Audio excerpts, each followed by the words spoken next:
And so the story goes that Abraham had Isaac, and Isaac had Jacob, and Jacob had Judah and his brothers. And then Perez and Zerah came from Judah's woman, Tamar.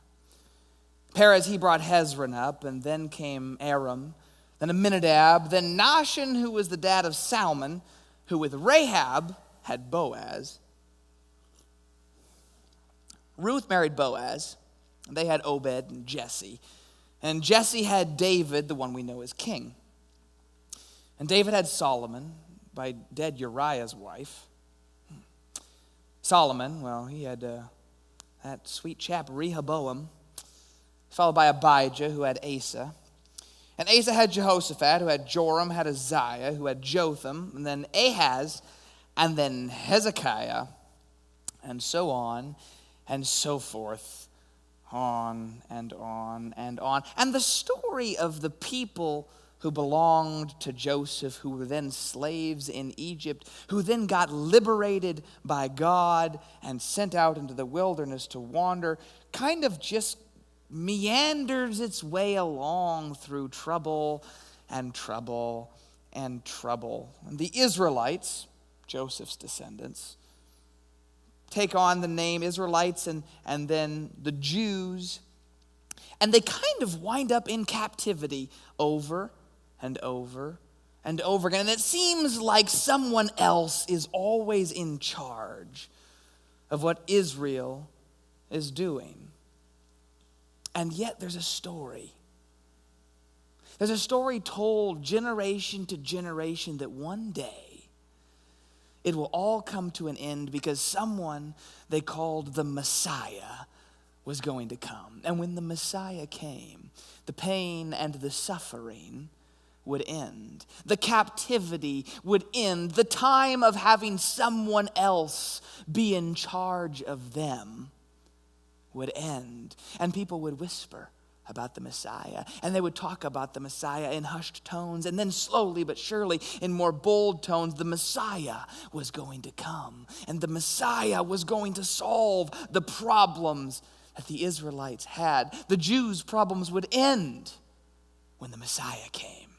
All we had to do is wait for the Messiah to come.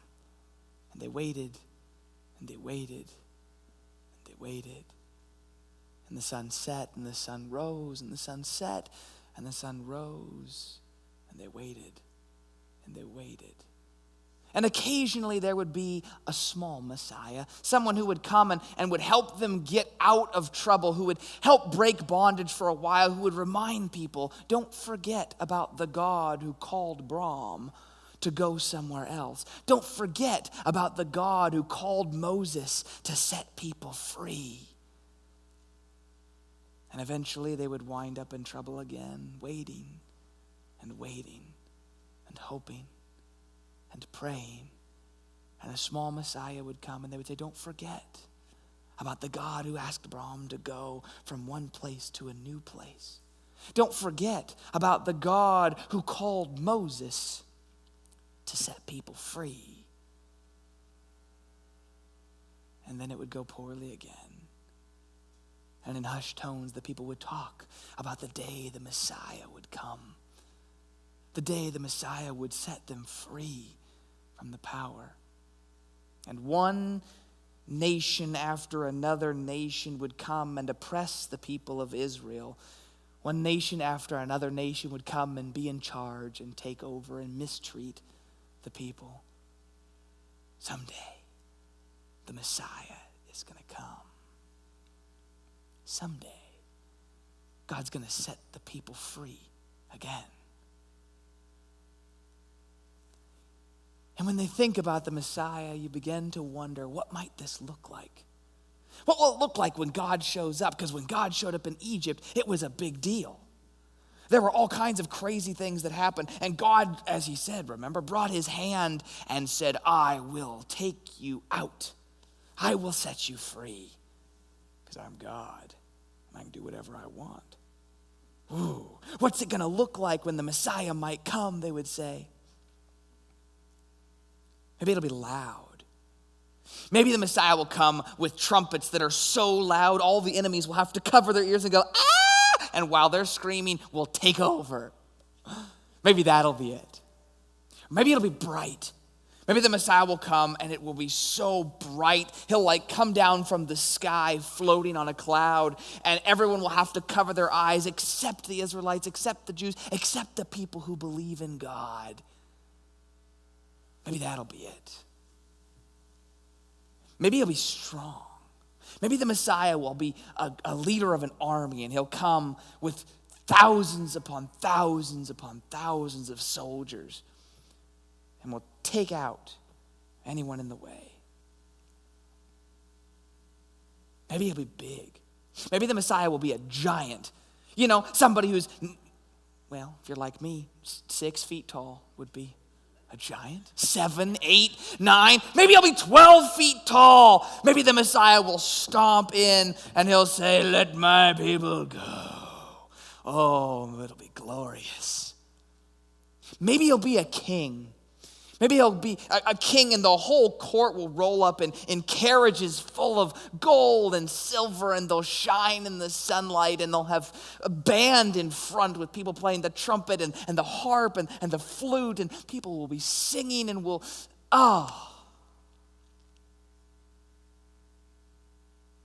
it's going to be amazing when the Messiah comes to set us free.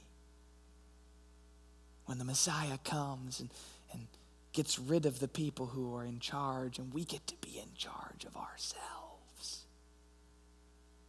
Oh, it's going to be a good day.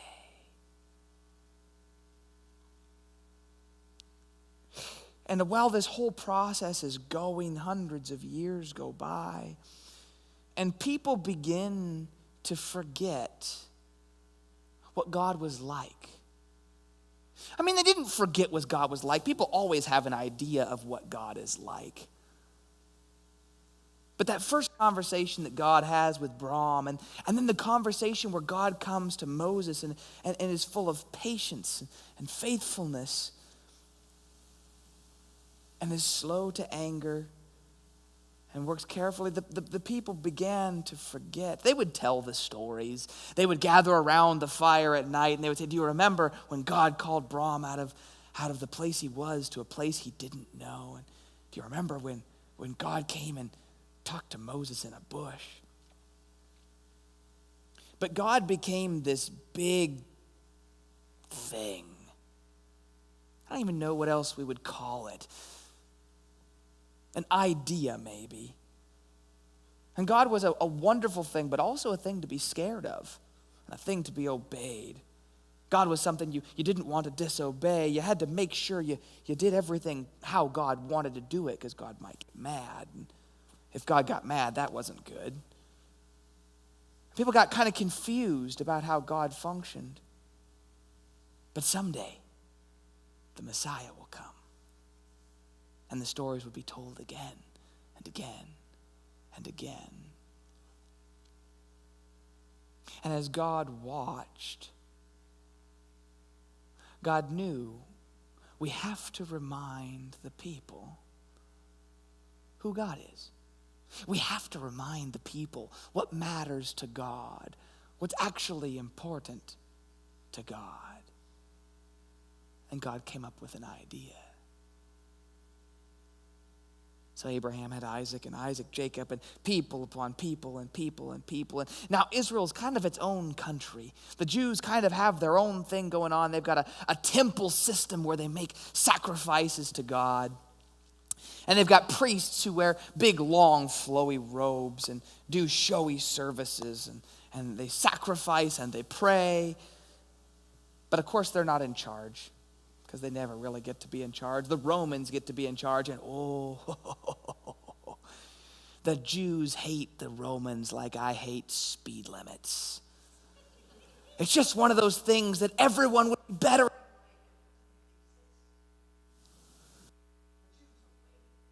They're waiting for the day that the Messiah will come and liberate them from the Romans. Oh, the Romans. They do hate the Romans.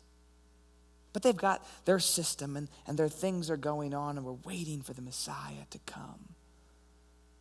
And God shows up via an angel in a little tiny village to a girl, a young girl, probably 14 years old, 15 years old. In an interesting situation. She was engaged to be married, you see. Families kind of picked it back then. You know, the mom and dad over here would get together with mom and dad over here, and they would say, we think they're a good match. How many cows will you give me if we match with them? I'll give you 7 cows. Oh, that's not enough. And they'd make a deal between 2 families. And they'd say, these 2 young people are going to get married. It's going to be wonderful. Can you imagine that? If mom and dad got to pick your person. That's how they did it. And mom and dad had gotten together, and Mary and Joseph are engaged to be married, you see. And we're getting ready for the wedding, and they don't really know each other. It's kind of awkward because Joseph is older than Mary, significantly older than Mary. I mean, given she's 14, 15, it's not hard to be older, but it's uncomfortable. But we're getting used to it. We know what's going to happen. And they're engaged, and an angel shows up in Mary's bedroom. Whew. What would you do if an angel showed up in your bedroom? Can you imagine? Watching something on Netflix. Does that little thing where it goes, doo-doo, are you still watching? You go, obviously, thanks for making me feel guilty about it. And then all of a sudden, an angel right in front of the TV. Mary's doing whatever she does in the evening, getting ready for bed, washing her hands maybe, getting out with the outfit for the next day. And an angel shows up in her bedroom. It says, Mary, God likes you. Oh, thanks? What do you say when the angel shows up and says, God likes you? Hi. Like, and that's what Mary does. She doesn't know how to respond. It's like, okay. Great. Hey, don't worry about it, says the angel. God really likes you. In fact, here's what's going to happen. You're going to have a baby.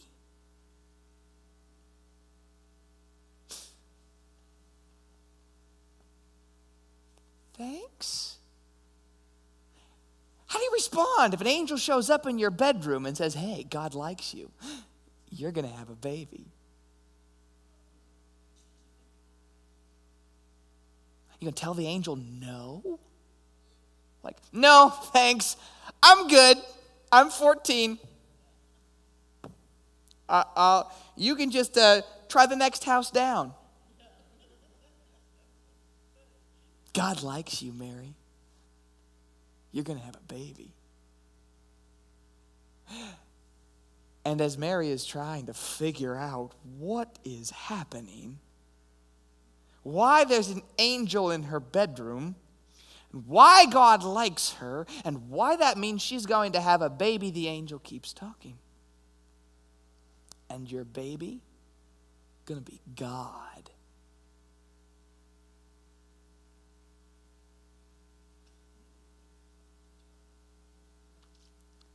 Like the everlasting God, the God of Abraham and Isaac and Jacob, the one whose name has been from the beginning and will be until the end. Mary, God likes you. You're going to have a baby, and it's going to be God.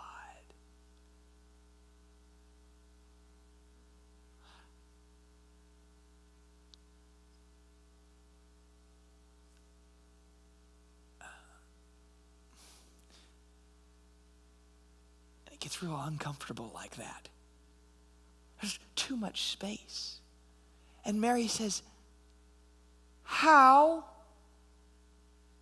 How is that possible? I'm not even married yet, and Joseph and I, we haven't. How? How is that gonna happen? And the angel chuckles. He says, Mary, don't worry. God likes you. You're gonna have a baby, and it's gonna be God, and God will take care of all the details. It's just gonna happen. God's gonna be like super powerful in your life, and the Spirit's gonna be here, and you're gonna have a baby, and it's gonna be God.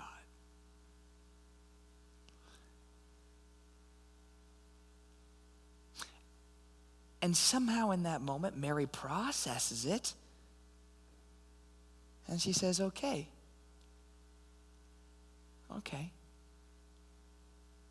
Whatever God thinks is best, we'll do that. Angel goes, congratulations, Mary. You got a baby. Poof.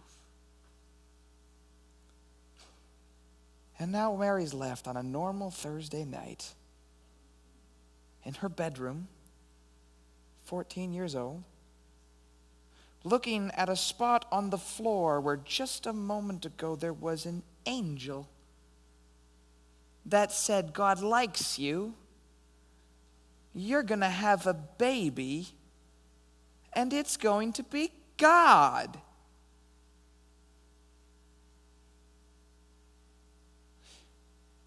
What do you do next? Do you pick up the cell phone and call Joseph and say, hey, Joe, good news. God likes me. I'm going to have a baby, and it's going to be God. Nope, that's not the option. Okay, we'll move on to option 2. Do you go out into the living room and say, hey, Mom and Dad, guess what? God likes me, and I'm going to have a baby, and it's going to be God. No, that does not sit right. We're not doing that.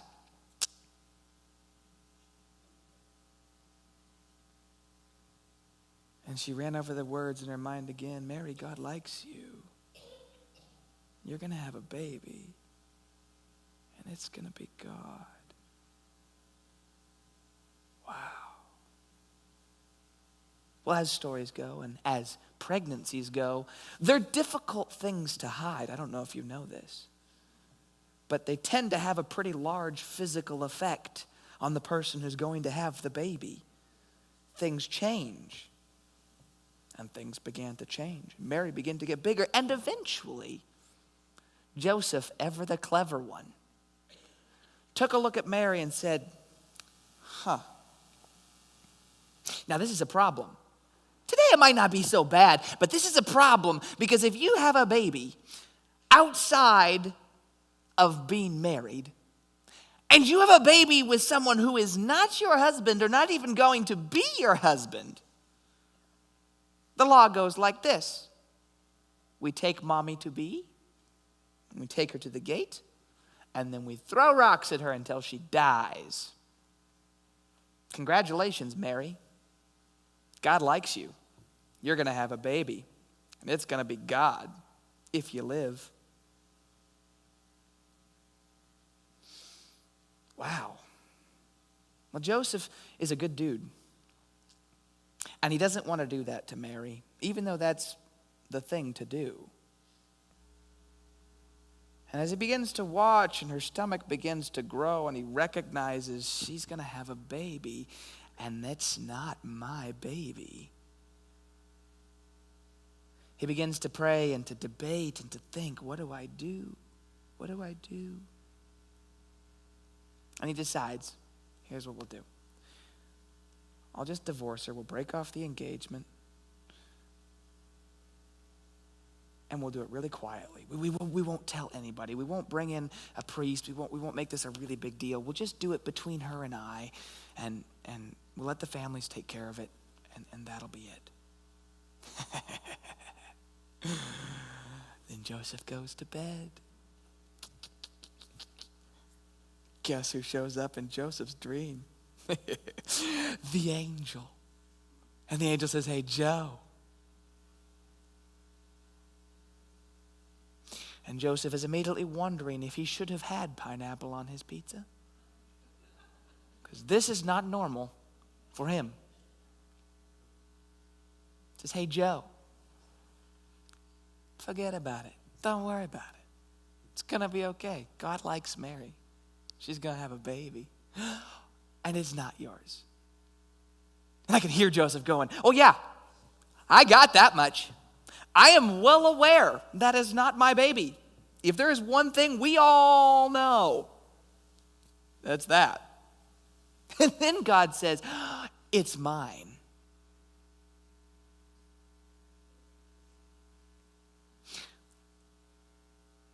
And in his dream, Joseph now has to process for a moment.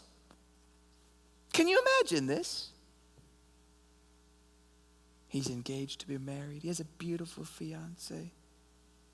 The parents got a 6-cow deal. Ooh. And now she's pregnant with someone else's kid. He's got the problem solved. And it turns out it's God. What you gonna do, Joe? The angel says it's okay. Don't worry. Mary's gonna have a baby, and it's gonna be God. And God's gonna take care of all the details. Don't be afraid to marry her. It's gonna go okay.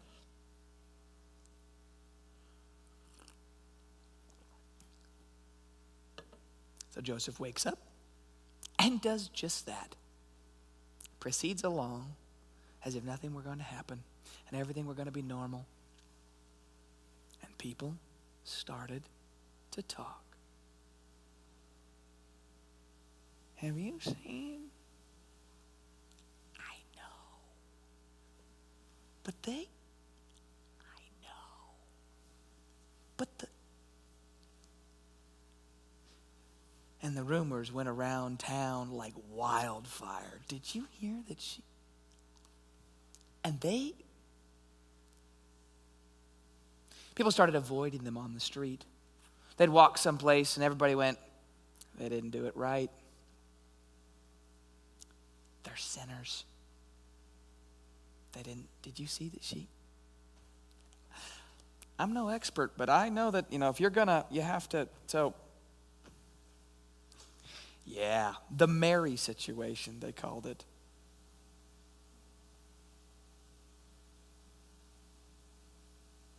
Joseph got left out of it entirely. No one wanted to even acknowledge that he existed. It was just the Mary situation.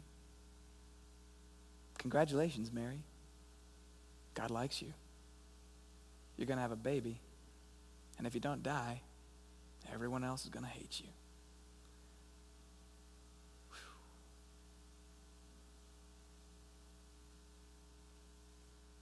Well, to make things better, it was time to pay taxes. And if there's one thing the Jews don't like, it's the Romans. But the people you got to pay taxes to are the Romans. And Caesar, in his grand wisdom, said, everyone's got to go back to where they were born. Which is okay if you live where you're born or live close to where you're born, but Joseph lives about 90 miles from where he was born. And it's 90 nasty miles. It's 90 miles of up and down and round, and it's just a gnarly journey. But you have to go, and you have to go with your family so they can take a record and get everything written down properly. So I start planning for a journey, which has to be the most awkward journey in the history of trips. Young couple, newly engaged, don't know each other at all. She's 14. He already has kids. That's great. She's gonna have a kid. That's culturally terrible. The kid isn't his. That's just really weird. Now, we're going to go on a long walk together for like 7 days. It should take 4, but it's not going to take 4 because she got fat. And there's a baby. And that's really uncomfortable. And now they're going to have to walk slowly, and they're going to have to walk carefully, and there's no radio. No Spotify, no Apple Music, no podcasts to numb the pain. No Netflix on the phone through the car stereo to let the hours pass by. Oh no. We get to just walk together, side by side. We don't know anything about each other. We're going to have a baby. God likes you, and it's God's baby. How does that conversation go? So, Mary, you, how's,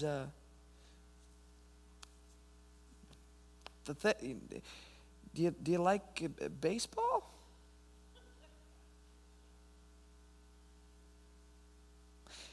Joseph,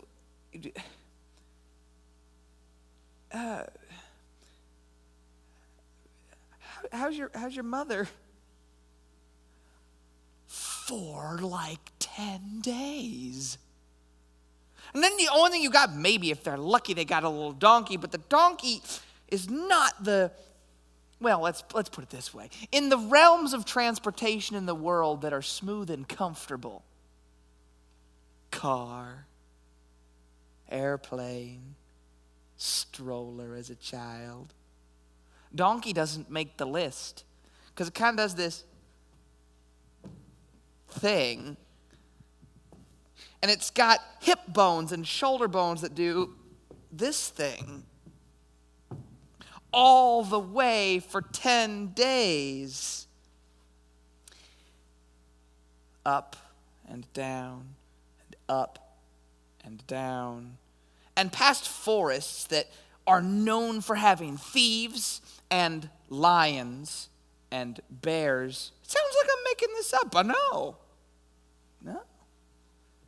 And it's cold outside at night. It's like September, so it's really not warm. So tons of layers of clothes, thick socks, and thick shoes for 10 days. For 90 miles with no one but a person you don't know and didn't pick to marry and are going to have a kid with that's going to be God.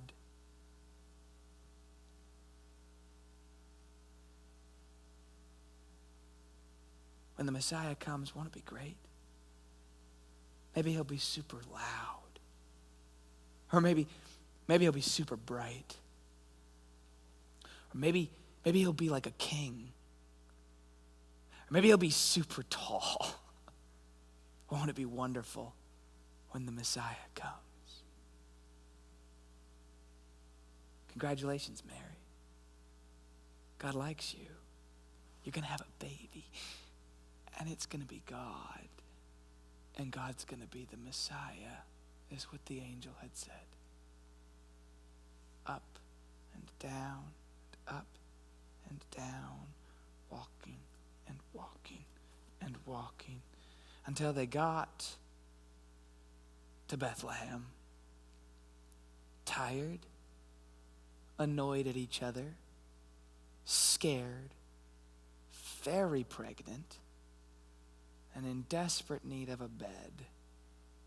Except Bethlehem was out of beds because it's not a 10-day journey, it's a 4-day journey. And most people made it in 4 days. And the people who made it in 4 days got the rooms that are in Bethlehem for the people traveling in 4 days. So by the time they rolled up, they went inn to inn to inn to hotel to motel, and it went this way, and they made it to the last motel in Bethlehem.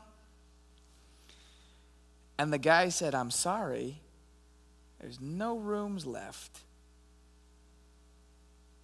And they said, "Can we have half a room? Could we split a room with someone?" There's no rooms left. But you don't understand. My wife is going to have a baby.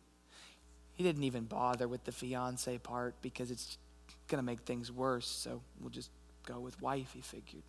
She's going to have a baby, and it's really going to happen soon, and no room.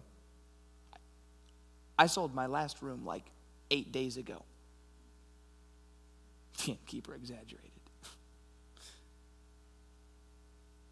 But Joseph, good dude, and he wasn't one to be put out in the cold and left alone. And so he pushed and he pushed and he pushed and he pushed and he pushed and he pushed and he pushed. And finally the innkeeper said, I get you desperate.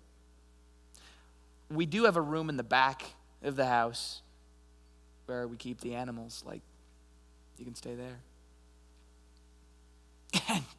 And Joseph was ridiculously happy to stay in the room with the animals. So they went through the house, past all the happy little guest rooms with the happy little people who were angrily talking about the Romans and not wanting to pay taxes and how unfair it is that they had to travel for some other government, but when the Messiah comes, woo! And as people were having a good time and drinking and getting warm and getting happy, the stories of the Messiah began to grow. Maybe he'll be big. Or maybe he'll be super loud, or maybe he'll be super strong. Maybe he'll be like a king and he'll run and he's going to take over the Romans. Oh, you don't know what's coming, Rome. Our Messiah is coming for you. And they walked to the very, very back of the house, into the room with a bunch of hay on the floor, a donkey in the corner, and a cow, and a horse. The dude was rich, apparently. You wouldn't know it by the way he kept his motel, but and a box with some hay in it so the animals could eat.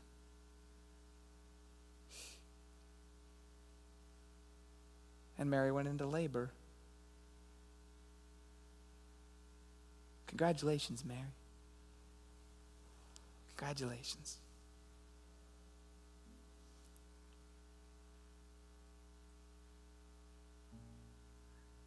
And in the back of a room made for creatures with 4 legs, Mary had a baby.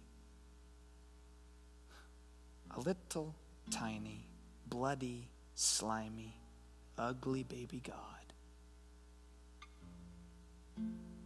A flailing, screaming, uncomfortable, tied to its mother by a cord, baby Messiah. And just over the hill, some shepherds were grazing their sheep. And in the middle of the night, whoosh, a bunch of angels in the sky and loud and flashy light. The Messiah is here. And the shepherds listened.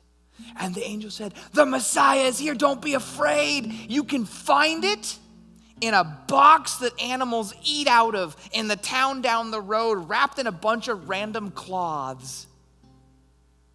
Go see baby God. And the shepherds wander in to a motel that is packed with people. Maybe the Messiah will be big. Maybe the Messiah will be loud or bright or like a king.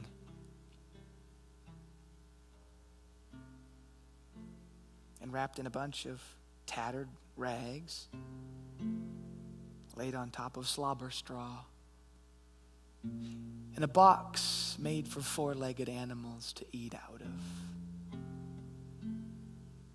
The shepherds found the most gentle thing in the world, baby God.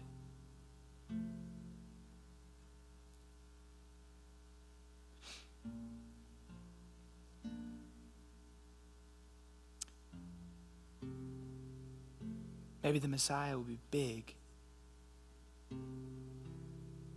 Maybe God will be big. Maybe God will be bright. Maybe God will be like a king. Maybe God will be strong. Maybe God will be super loud. Maybe God will be super powerful. Or maybe just maybe, God will be the most gentle thing ever to exist.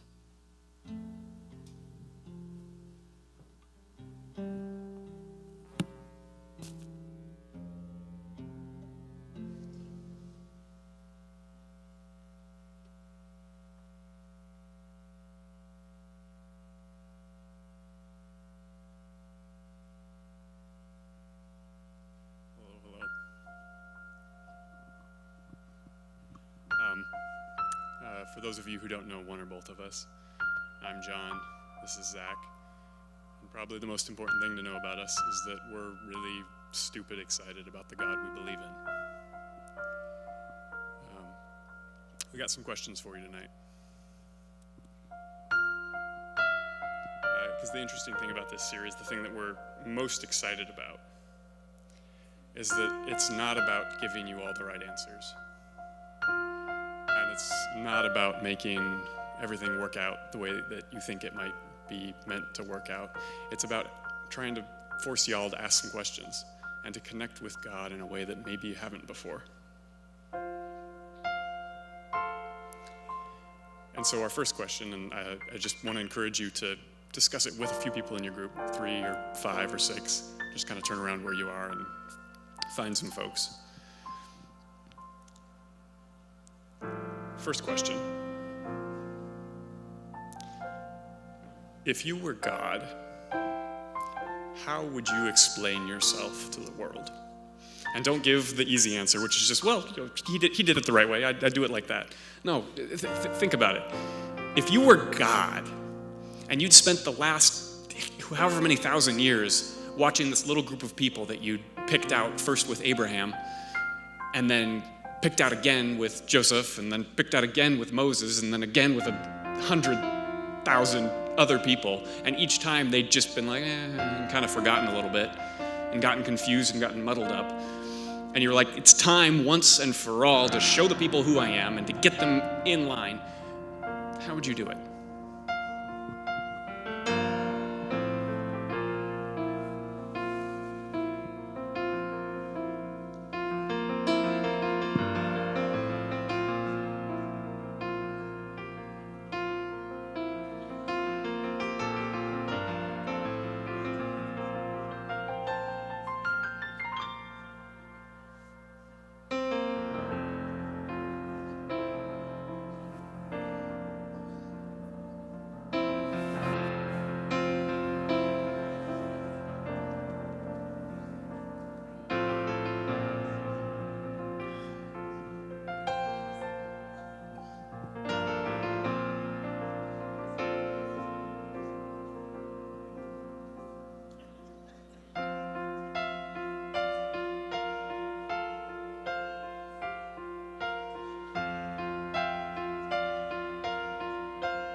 And then the follow-up to that.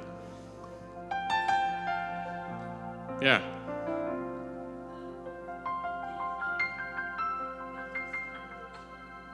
Yeah, he had a previous family and a wife who died. Yeah, we know this because later we find out that Jesus has older brothers. When Mary and the other brothers come to check on him and see what he's doing. Yeah. Question 2. The question, by the way, for those of you who couldn't hear, is that they didn't know that Joseph had other children. So that's just kind of explanation there. Question 2. Having thought a little bit about what would make sense for introducing yourself to the world, why did God do it that way? Why did God decide that the penultimate, the greatest, the clearest, the most vivid representation of himself would be as a baby?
And then one more.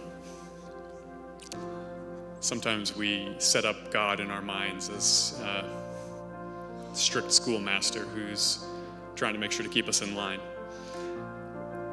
What's an area of your life in which you need to allow God to be gentle? An area of your life where God is trying to be gentle with you, and you're saying, nope, you're strict. You're in charge. Share with each other.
there was a group of theologians about 500 or 700 years ago who believed that the only way we could accurately talk about God was by making not statements.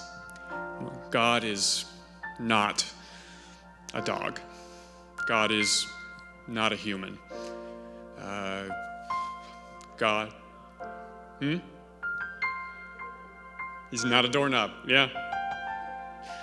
And so they would go around saying, God is not this, God is not this, God is not this, because they were afraid that anything they might say God is, they'd be wrong about. I don't go quite that far, but I do think that all of us believe some things about God that aren't true. And so if you've been introduced to a God who is the opposite of gentle, who's rough, and maybe a little bit unkind, and maybe a little bit impatient, not very dependable, I'm here to tell you tonight that God is better. Whatever the picture is that you've been given of God, even if it's not those things I mentioned, God is better. And I promise you, God is gentle. And so as we go out from tonight, Sean out there has cooked some delicious soup for us that I'm sure you smelled on the way in. So I just want to encourage you and invite you out there to eat soup with us. Keep talking about whatever you were talking about when I interrupted your conversation about the last question. And yes, this series is about questions, but of course, anytime if you have questions about God or you're thinking, hey, I didn't understand that one thing, come talk to me, come talk to Zach, come talk to Jim. He's here too somewhere. We're always happy to have a conversation. There he is, in the hat. All right, that's all for tonight. Tomorrow and Saturday night, we'll be meeting again, telling some more stories about who God is. Enjoy soup.